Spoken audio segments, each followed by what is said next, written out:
सेवेमध्ये पद कोणतं करावा चिंतनासाठी हे मी आदरणीय पूजनीय वंदनीय भगवंतांना विचारतो. त्यांनी पद काढून द्यावं चिंतनासाठी आणि त्याच्यावर मी चिंतन तुमच्या कृपेनं करावं.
जीवनाचा मार्ग जर तुम्हाला मला दाखवलेला नसता तर आज हा कार्यक्रम नसता. आपण माणसासारखी माणसात राहिलेलो नसतो. सगळे पशुगत हैवान म्हणून जगात वावरलो असतो. न्यायनीती संपलेली असते. कलियुगामध्ये सुद्धा न्यायनीती जर टिकून असेल तर ती माझ्या संतांच्या विचारावर टिकून आहे. आणि म्हणून या ठिकाणी म्हटलं संत जन रूपाशी मिळाले म्हणून लागला चटका. असा चटका पुन्हा कुणाला लागला. वाक्य लक्ष देऊ नाही का? नाथ बाबा अभंगवाणीमध्ये लिहितात, बारोडामध्ये नाथ बाबा लिहितात लागला चटका लागला चटका लागला चटका लागला चटका लागला चटका लागला चटका प्रपंच अवघा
गतप्राण झाला.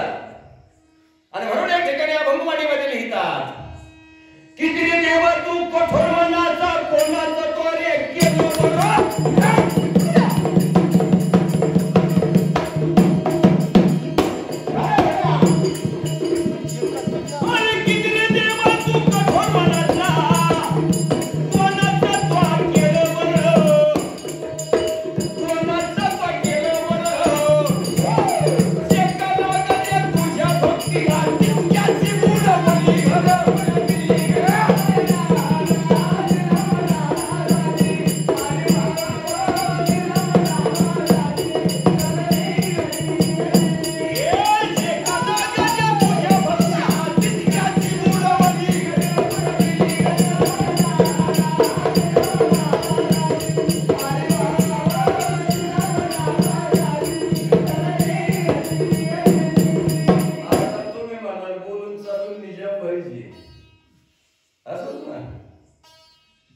किती रे देवा तू कठोर मनाचं कोणाचं तो केलं बरं, आणि जे लागले तुझ्या भक्तीला तितक्याची बुडावली घर. गोरोबाचे हात तोडले. संत सकुला उपाशी पोटी तो खावायला म्हणून टाकले.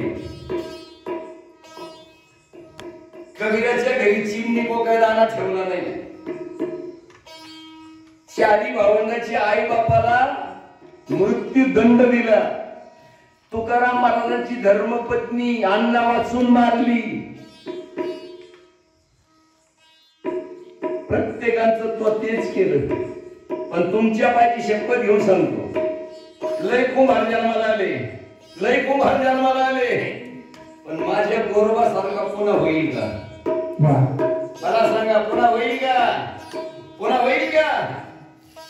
पुन्हा होईल? लय चोखे लय जन्माला येतील चोखोबाच्या कुळामध्ये, पण पुन्हा माझा चोखा होईल का?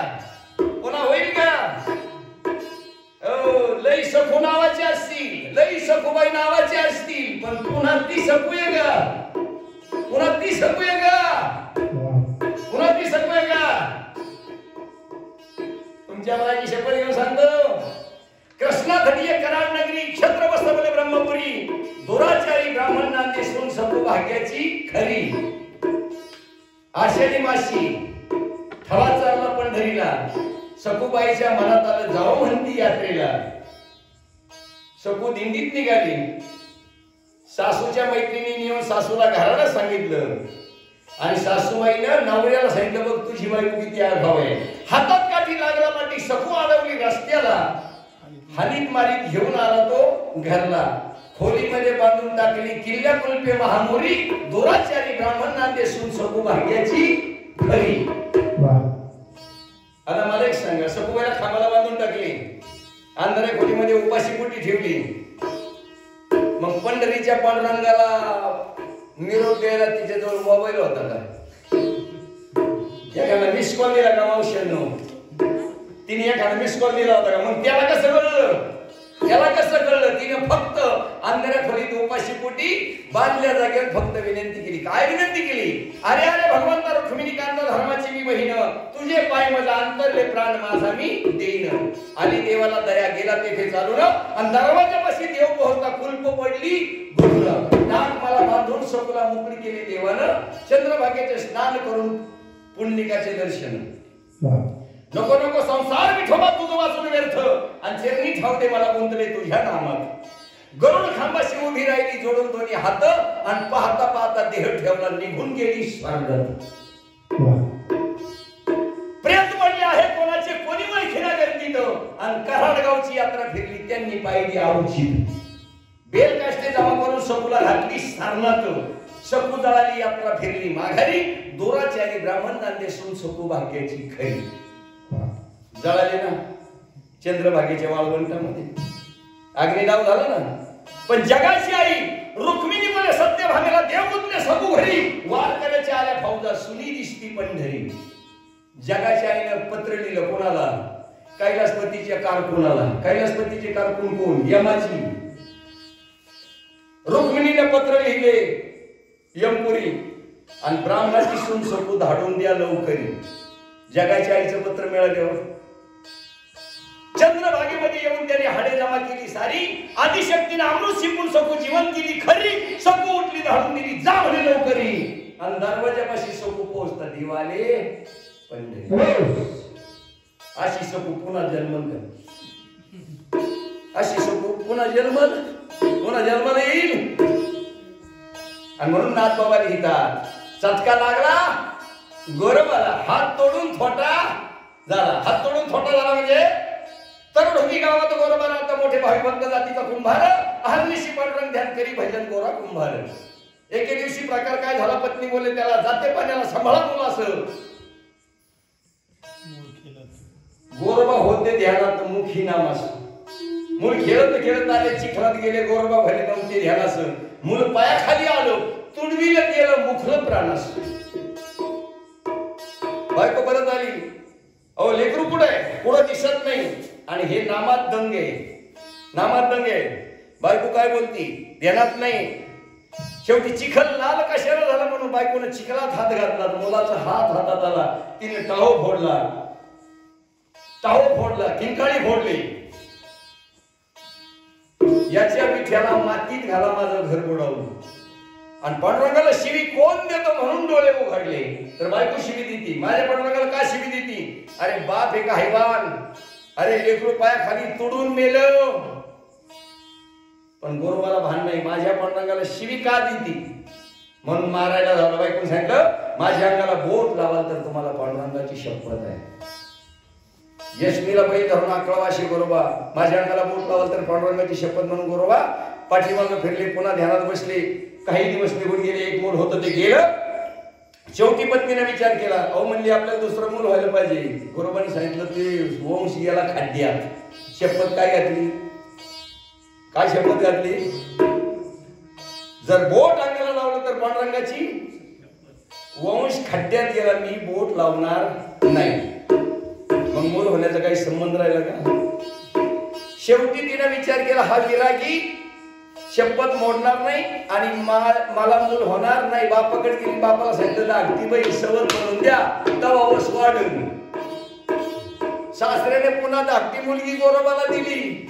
धाकटी मिळवणी लग्न लावलं आणि वाटत लावायच्या टायमाला सासऱ्याच्या ध्यानातच राहिले नाही, आपण दुसरी मुलगी का देतोय. सासऱ्याने सांगितलं गोरोबा तुमची गरिबी मला मान्य आहे, पण गोरोबा जशी माझी थोरल्या मुलीला तुम्ही कधी दुखवलं नाही, तुमची चटणी मिरची प्रेमाची आहे. तुम्ही थोरल्या मुलीला माझं कधी दुखवलं नाही, कधी सासरवास केलं नाही, कधी शिवी दिली नाही. गोरोबा जशी माझी थोरली वागवली तशी धाकटी वागवा का तुम्हाला पांडुरंगाची शपथ आहे. गोरोबाने सांगितलं मामा बरं झालं शपथ घातली, मी तुमची मोडणार नाही. हा जशी थोरली वागवली तशीच धाकटी, जशी वागवली थोरलीला तशी धाकटीला स्पर्श नाही केला. पक्का निर्धार अहर्निशी पांडुरंग ध्यान करी भजन गोरा कुंभार. आणि म्हणून बाबा लिहितात बारे भगवंता तुझी आघात ख्याती आहे. जसं अभंगमणीतच म्हटलं किती रे देवा तू कठोर मनाचा, कोणाचं तो केलं बरं आणि जे लागले तुझ्या भक्तीला तितक्याची बुडावली. गोरोबाचे हात तोडले, गोरोबाचं मुलगं गेलं. पण ज्या वेळेला वाळवंटामध्ये नामदेवराचं कीर्तन चाललं आणि नामदेवराने सांगितलं पांडुरंगाच्या नावानं दोन्ही हात वर करून टाळ्या वाजवा. गोरोबानं छोटे हात वर केले, वर्षावर हात फुटले आणि पायाखाली तोडून गेलेलं लेकरू वाळवंटात पळत आलं आणि बापाच्या मांडीवर बसलं. आकाशवाणी झाली गोरोबा दोन्ही पत्न्यांचा स्वीकार करून प्रपंच कर, तुझी शपथ पूर्ण झाली.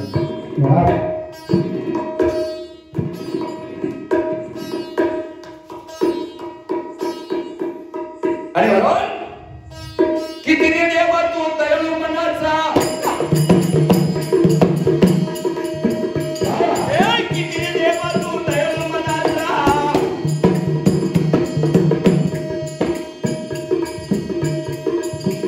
किती तू दयाळू आहेस, किती करुणाळू आहेस, किती मायाळू आहेस.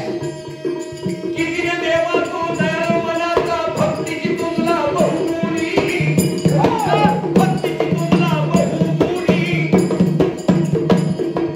जगा लागले तुझ्या भक्तीला, जगा गेला तो पहिलं खडी.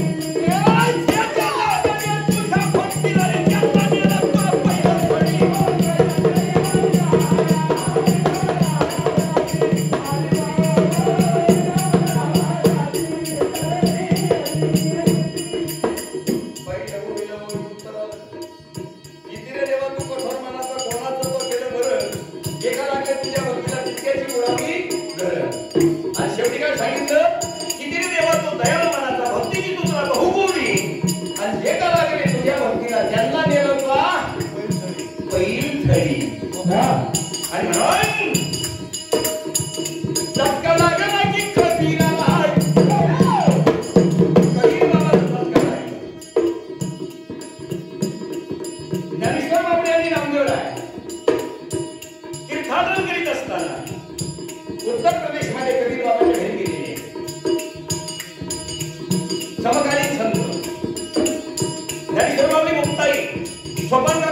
होती राया. चारी भावंड कबीराला काका म्हणत होती. काका काका काका म्हणजे चुलत्याचं नातं. आणि चुलत्याचं नातं कोणतं? तर कबीर बाबांचे सद्गुरू रामानंद. कबीर बाबांचे सद्गुरू रामानंद आणि विठ्ठल पंतांचे सद्गुरू रामानंद. विठ्ठल पंत आणि कबीर बाबा या दोघांचं गुरुबंधूच नातं असल्यामुळे विठ्ठल पंतांची चारी भावंड कबीराला आध्यात्मिक नाताने काका म्हणत होती. काका. आणि माऊली आणि नामदेवराय तीर्थाटन करीत कबीर बाबाच्या घरी गेली. चिमणी कोकली तर दाना नाही. कबीराने सांगितलं मंडळीला, जा बाजारातून काहीतरी घेऊन ये. कबीर बाबाची मंडळी वाण्याच्या दुकानात गेली आणि वाण्याला हात जोडून सांगितलं, बाबा दादा आमच्या घरी ना खूप मोठी संत आले. महाविष्णूचा अवतार सगळा माझा ज्ञानेश्वर आणि 10 अवतारामध्ये संत असणारे नामदेवराय. आपल्या गावाचं भाग्य आहे. आपल्या गावाला त्यांचं पाय लागलं. दादा फक्त 2 माणसाचं पिठलं भाकरी होईल एवढीच भाग. एवढा शिदा द्या. पैसे नाही उधार द्या. मारवण्याने सांगितलं, पायरीच्या खाली उतर. सत्पतीत शांतपणा. कबीर बाबाची पत्नी मोकळ्या हातानं आणि दुःखद अंतकरणानं, आता माझ्या संताला जीव काय घालू. पायरीच्या खाली उतरली. मारवण्याने परत हाक मारली. वाक्य लक्ष देऊ नाही का? मारवण्याने परत हाक मारली. ए बाई इकडे. काळी सोपावणी झाली संताच्या म्हणणं. महान पतिव्रता कबीराची मंडळी आणि दोन्ही हात जोडून लोटांगण घालीतच वाण्याला म्हणली, दादा लय उपकार झाला. नाहीतर संत उपाशी राहिले असते. दादा लय उपकार झाला. मारवण्याने सांगतो, किती सामान पाहिजे? फक्त 2 माणसाला पिठलं भाकरीचं. अरे 2 माणसाला काय सांगते? 200 माणसाचं नाही तर 2 गावं जेव घाल. गाडी बैल आण. तेव्हा गाडी बैलच होती. गाडी बैल आण. दुकान भरून दे पण वचन दे. कबीराच्या पत्नीने सांगितलं, दादा कोणचं वचन? तुमचे पैसे कधी देऊ? नाही पैसे दिले तर तुमच्या मळ्यात खुरपायला येऊ. नाही खुरपली तर तुमचं दुकान सारवायला येऊ. तुमच्या गोधाड्या कपडे धुवायला येऊ. तुमचा गोठा शेणकूर करायला येऊ. मारवणे सांगते, शेणकूर करू नको, खुरपू नको, कपडे धुवू नको. शिदा घेऊन जा. तुझ्या घरी कोण आले मला माहित नाही. त्याला जीव घाल. आणि आज रात्रीला माझ्या महालात माझी वासना शांत करायला येशील का याचं वचन दे आणि दुकान भरून दे. तिकडे जेवायला कोण आहे? संत. आणि वचन मारवाडी कोणतं मागतोय? आणि ही कोणाची धर्मपत्नी आहे? उद्धवाचा अवतार असणारा कबीरांची धर्मपत्नी महान पतिव्रता आहे. पण संत जीव घालण्यासाठी जे होईल ते पांडुरंग करेल. मारवड्याला वचन दिलं. शिदा सामुग्री घेतली, घरी दिली, स्वयंपाक केला. माऊली ज्ञानराजांना जीव घातलं आणि थकून आलेल्या संतांना डोळा लागला आणि कबीराला बाजूला बोलून घेतलं. माथा चरणावर ठेवला. या शरीरावर पूर्ण अधिकार तुमचा आहे. पण मारवड्याला वचन दिलं जाण्याची परवानगी मागते. आपल्यासारखा टिकावाचा दांडा काढून मारवडे दारात जाईल. बाहेर ये फक्त म्हणत. पण एक किंचित चित्तात विचलितपणा येऊ दिला नाही. स्थिर प्रज्ञ असणारे ते संत आहेत. कबीरांनी सांगितलं, हो ना, मारवड्याने जर सामान दिलं नसतं तर संत उपाशी राहिले असते. त्याचे उपकार झाले. असं कर, तू त्याचं वचन पूर्ण कर आणि मी संतांची सेवा करतो. आणि महान पतिव्रता कबीराची पत्नी जड अंतकरणानं मागचा पाय पुढे टाकल्याबरोबर कबीर म्हणतात, अरे थांब. म्हणजे आता काय झालं? मी काय हौसनी चालली, तुमची जा परवानगी घेऊन चालली. अरे वेळे, मी तुला जाऊ नको म्हणत नाही. पण बाहेर किती पाऊस चाललाय. अरे तुझ्या भरलेल्या चिखलाच्या पायानं मारवड्याची गादी जर खराब झाली तर तुझ्यापेक्षा त्या गादीची किंमत किती मोठी असेल. थांब, माझ्या खांद्यावर बस. खांद्यावर घेतली, मारवड्याच्या दारात नेऊन सोडली आणि परत माघारी घरी आले. कबीराच्या पत्नीने दारावर थाप मारली. पिसळलेल्या लांडग्यातून कडी काढली. कबीराची पत्नी आत घेतली आणि मारवड्याची नजर तिच्या पायावर गेली. आणि मारवडी म्हणतो, हे बाई, बाहेर एवढा चिखल चालला आणि तुझे पाय एवढे गोरे पान स्वच्छ कसे काय? तिने सांगितलं, नवऱ्यानं खांद्यावर आणून सोडलं. मारवड्याची भ्रांती बत्ती गुल झाली. गरीब माणसं पण किती वचनी आहे. बुद्धी फिरली, बुद्धी देणारा भगवंत आहे. माथा तिच्या चरणावर ठेवला. आपल्या डोळ्याने तिचे चरण धुतले आणि चूक झाली. दुकानातून साडी काढली, वटीत टाकली, त्याच पावली बहिणीच्या नात्यानं कबीराच्या घरी नेऊन सोडली आणि कबीराचं शिष्यत्व पत्करलं आणि कबीराची लेखणी त्याच मारवाडीनं करून दिली. कबीराची जेवढी लेखणी त्या मारवाडीनं दिली. जसं शके 1200 वालोतरी टीका केली, ज्ञानेश्वरी सच्चिदानंद बाबा आदुरे लेखको झाला, तशी कबीराची लेखणी त्या मारवाड्यानं केली. आणि म्हणून या ठिकाणी नाथबाबा लिहितात, चटका लागला की कबीराला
काळ म्हणजे दुष्काळ नाही.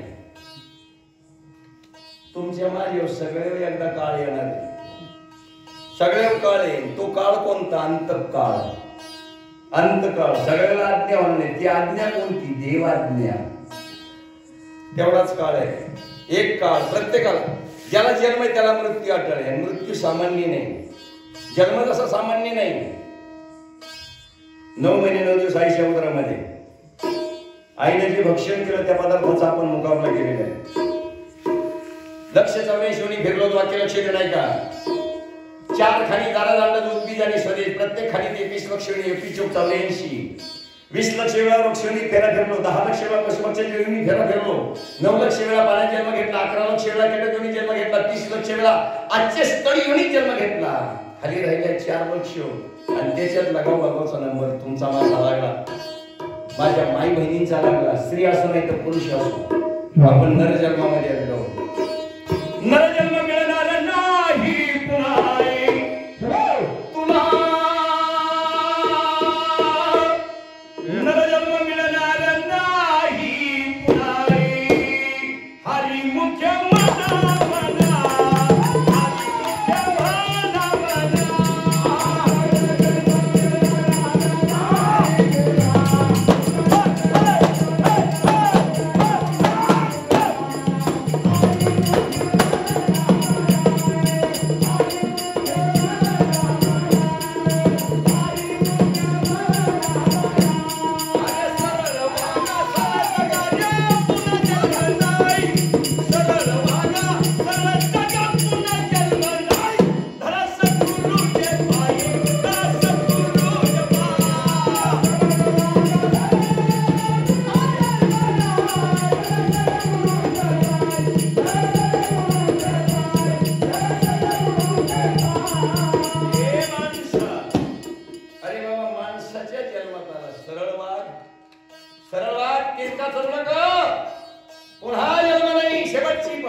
गरिबी असू दे किंवा श्रीमंती असू दे.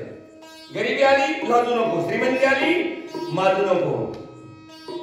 ताकदवान झाला दुर्बलाला छळू नको. पैशावाला झाला गरीबाला पिळू नको. न्याय नीतीचा विचार कर माणसा. पुन्हा जन्म नाही. ठेविली आनंद दैशेची राहावे चित्ती असू देवे समाधान. चित्ती असू देवे समाधान. भगवंत सगळ्याचं पालन करणार आहे. ज्या वेळेला मी 15-20 वर्षापूर्वी खैरवाडीत बांगडी भरायला येत होतो त्यावेळेला मी सगळी सफर होती. हे पटाकार होतं आणि या कडकडनी खेळकरांची सफर होती. इकडं 2-4 सफर होती. आता सगळं बंगलं झालं का आहेत का नाही? सगळं बंगलं. करता करीता कोण आहे? करता करीता कोण आहे? भगवंत आहे. प्रत्येक मुंगीच्या मुखात रवा घालायचं काम तो करतो. घ्यायचं काही कारण नाही. फक्त माणसा तू जन्माला येताना एकटाच आला आणि जाताना एकटाच जाणार. येताना आला नग्न, जाताना जाणार नग्न. येताना आला मोकळा, जाताना जाणार मोकळा. कमरेचा करगोटा तो सगळे येणार. आणि तुझ्या कानात जर सोन्याची बाळी उघडी असेल आणि माळावर टाकायच्या वेळेला तुझ्या कानातली बाळी जर निघत नसेल तर हे गणमो तू हा कान कापून घेतील पण संयोग देणार नाही. जग हे सुखाचे दिल्या घेतल्याची अंतगणीची कोणी नसे. शेवटी काय काही संग यायला काय म्हणून का संसार करायचा नाही का? म्हणून का संसार करायचा नाही का? म्हणून का प्रपंच करायचा नाही? शेतीवाडी करायची नाही का? शेतीवाडी करायची नाही का? सावताबाबाने काय केलं? सावताबाबाने काय केलं? शेती नाही केली. लई माळी होते. पुन्हा माझा सावताय का? आणि त्यांच्या जीवनात किती गहन प्रसंग आले. सावताबाबाच्या जीवनामध्ये किती गहन प्रसंग आले. त्यावेळेला पेंड हरायचं, गाव लुटायची, लिखीबाळीच्या आबरू जायच्या. आणि तशा काळामध्ये सावताबाबांचे वडील परसोबा आणि या परसोबानं स्वतःच राहणार गाव सोडलं आणि या गुंडांच्या चोरांच्या याच्या पायी अरण्यात जाऊन आपलं आई वडिलांना घेऊन वास्तव्य केले. परसोबाने आई वडिलांना घेऊन अरण्यात वास्तव्य केले की जिथं कुणी आपल्याला घाईघाई जाऊन येणार नाही अशा जंगलामध्ये परसोबा आणि नागिनीताई अरण्यात वास्तव्य केलं. कष्ट केलं, कामात कष्ट केलं. शेवटी पुत्रप्राप्ती नाही आणि परसोबा हे निश्चिम पांडुरंगाचे भक्त होते. कारण दुःखाची तरी ओरडल्याशिवाय सुखाची हिरवळ प्राप्त होत नाही. आणि एक दिवस दोघं उभायत पंढरपूरला पायी निघाले. कायसाठी?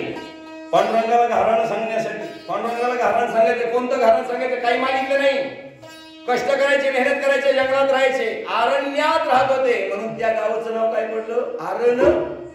आरण भेंडी. अरण्यात राहत होते, अरण्य भेंडी. पण दोघं पंढरपूरला गेले.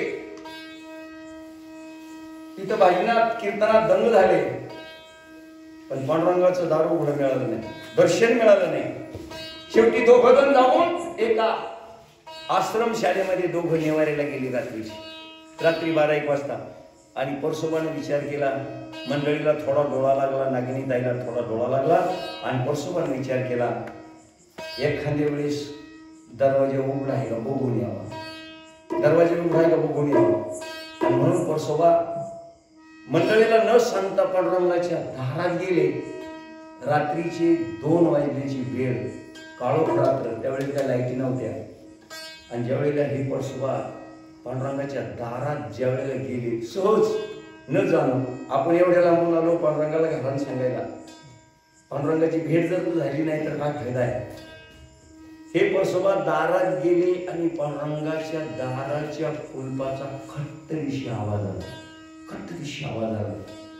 आणि दाराची आतून कडी उघडून दार मोकळं झालं. हे परसोबाच्या लक्षातच आलं नाही हे दार कोणी उघडले. पांडुरंगाच्या रावळामध्ये आतमध्ये गेले, पांडुरंगाचं दर्शन घेतलं आणि डोळ्याला खळखळून पाणी आलं. आणि परसोबाने सांगितलं, पांडुरंगा तुला चतकोर भाकर कधी मागितली नाही. मी घाम गाळतो, मी धडाचं कष्ट करतो, पण देवा फक्त जी मागणी मागायला आलो, फक्त पोटी संतान नाही, माझ्या पोटी संतान नाही. आवाज झाला गाभाऱ्यामध्ये पांडुरंगाच्या. फक्त एकटे परसोबा सावताबा बाबांचे वडील मंदिरामध्ये असताना आवाज झाला, परसोबा तुझ्या पोटी गुणी रत्न जन्माला येईल, काळजी करू नको. आणि कोणीतरी बोललं असा भास त्यांना झाला. इकडं तिकडं पाहिलं, कोणीच नाही. आनंद झाला आणि आनंदाच्या भरामध्ये आता ही बातमी आपण मंडळीला सांगावा. त्यांच्या लक्षात आलं, पांडुरंगालाच कोणीतरी आवाज दिला. कोणीच मंदिरात नाही. दरवाजा कोणी उघडला हेही कळलं नाही. आणि परसोबा मंदिराच्या बाहेर पडले आणि परत दरवाजा बंद झाला. पण बंद झालेला दरवाजा मागं वळून परसोबाने पाहिलं नाही. थेट गेले. मंडळीने सांगितलं असा असा मंदिरात आवाज आला. मंडळीने सांगितलं प्रत्यक्ष पांडुरंगच बोलले. काही दिवसानं गरोदर राहिले आणि सावता महाराज जन्माला आले. सावता बाबा म्हणजे सामान्य अधिकार नाही. सावता बाबा सामान्य अधिकार नाही. ज्याची त्याला पदवी इतरानं साजे संताला ओंजे आत्मसुख. आत्मसुख घ्याले उघडा ज्ञानदृष्टी आणि याविन चावटी करू नका. सावता बाबा म्हणजे सामान्य गोष्ट नाही. माऊली ही पदवी कोणाला मिळाली? माऊली कोणाला म्हणतात? जगाची आई ही पदवी कोणाला मिळाली? फक्त ज्ञान राजांनाच मिळाली. जगद्गुरु ही पदवी संत मांदियाळीमध्ये कोणाला मिळाली? फक्त तुकाराम महाराजांनाच मिळाली. आणि शांती ब्रह्म ही पदवी कोणाला मिळाली? फक्त नाथ बाबांनाच मिळाली. आणि संत शिरोमणी ही पदवी कोणाला मिळाली? फक्त सावता बाबांनाच मिळाली.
कुठं लपवला?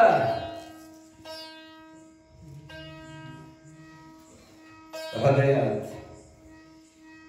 मला एक सांगा, आता अध्यात्मावर येऊ आपण. आता फक्त लक्ष देऊ नाही का? गाण्याचं नाव भीदी काय, आणि हे दिसायला ढोलकी तुंतून हात तमाशगिरी वाकडा बाणाय.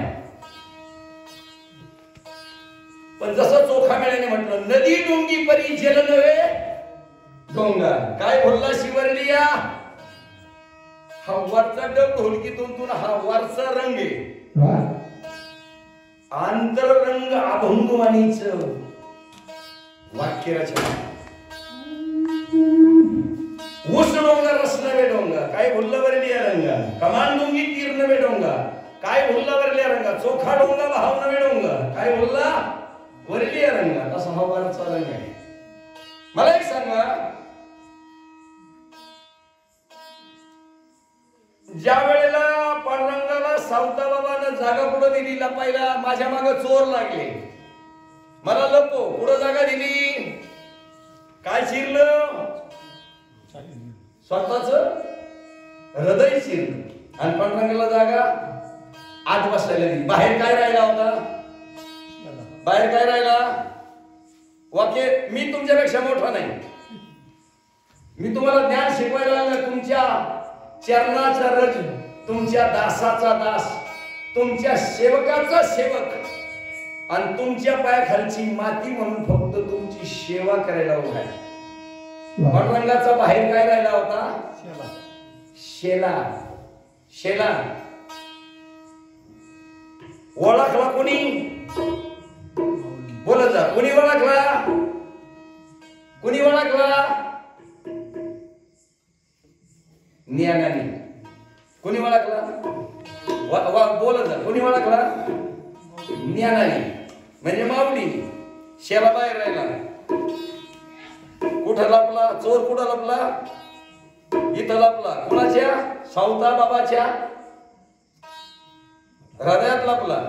पांडुरंगाचा शेला बाहेर राहिला. ओळखला ज्ञानाने. आणि हाती धरून बाहेर काढला. बोलत जा. हाती धरून बाहेर देव काढला. कुणी? देवावर अधिकार जास्त कुणाचा? नामदेवराय देवाचा लाडका होता. देवाचा हाती धरून बाहेर कुणी काढला? नामाने, म्हणजे नामदेवाने. आता मला एक सांगा, ज्ञानदेव म्हणजे ज्ञान, ज्ञानदेव म्हणजे ज्ञान, आणि नामदेव म्हणजे नाम. नामदेव म्हणजे नाम.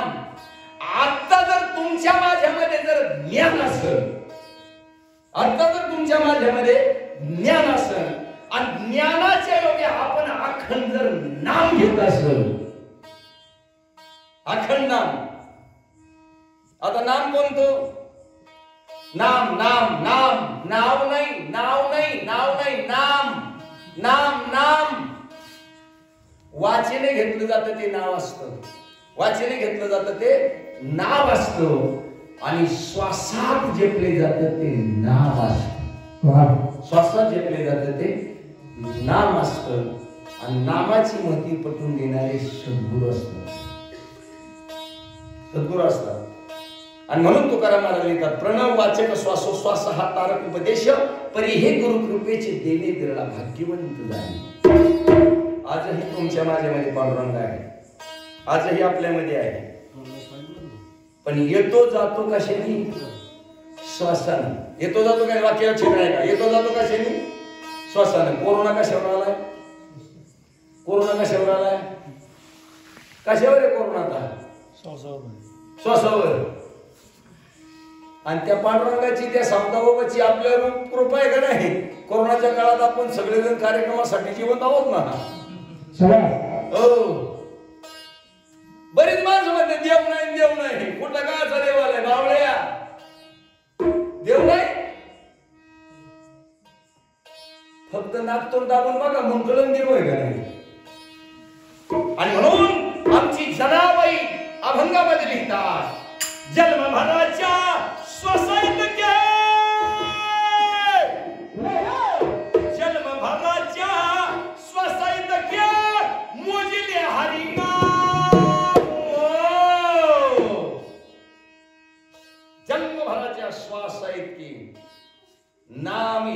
अखंड नाम याला म्हणतात. त्याला हरिपाठात मावलेली तर अजप जपणे उलट प्राणाचा तेथे मनाचा निर्धार असे. मग तो जप कसा? ज्ञानदेव मौन जपमाळा अंतरी धरून श्री हरी जपे सदा. म्हणून त्यांना माहिती येतात जन्मभराच्या स्वसाहित के मुजिले हरिनाम आणि विकत घेतला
देवा गीता भागवत करीती श्रवण अखंड चिंतन विठोबा.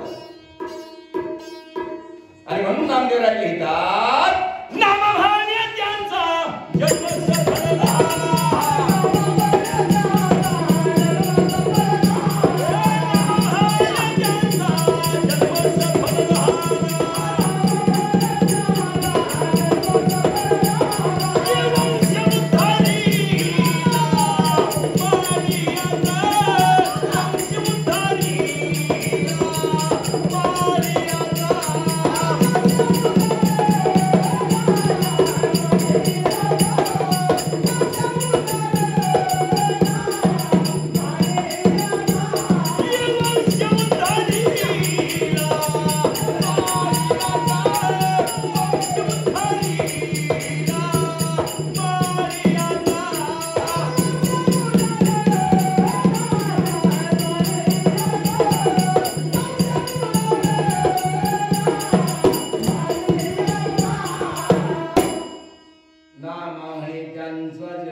पुत्र असावा सुपुत्र ज्याची अवघी किती गुण. पुत्र असावा एकच वाक्याला शरीर नाही का. पुत्र असावा